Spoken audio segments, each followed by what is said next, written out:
প্রধানমন্ত্রী তারেক রহমানকে অপ্রিয় সত্য জানিয়ে বাংলাদেশ সুপ্রিম কোর্টের সিনিয়র আইনজীবী মোহাম্মদ শিশির মনির সামাজিক যোগাযোগ মাধ্যম ফেসবুকে তালিকা আকারে একটি সতর্কতামূলক পোস্ট শেয়ার করেছেন।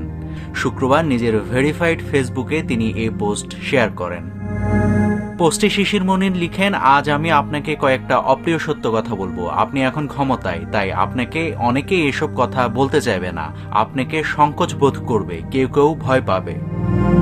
মানা কিংবা না মানা আপনার একান্ত বিষয় উল্লেখ করে এই সিনিয়র আইনজীবী বলেন, অতীতে অতিরিক্ত তোষামোদির কারণে অনেকেই হেয় প্রতিপন্ন হয়েছেন।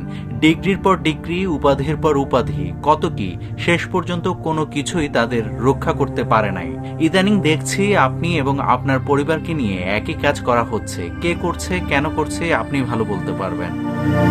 গণ অভ্যুত্থানের পর সাধারণ মানুষ আর তোষামোদি দেখতে চায় না উল্লেখ করে তিনি বলেন, আমরা চাই কাজ, যে যত বেশি কর্মক্ষম সৎ তিনি তত বেশি গ্রহণযোগ্য হবেন। জটিল সমস্যার সমাধান করতে পারলে এমনিতেই আপনি জনপ্রিয় হবেন, সমাধান করতে না পারলে এমনিতেই মানুষ মুখ ফিরিয়ে নিবে। ডেস্ক রিপোর্ট, সোনালী নিউজ।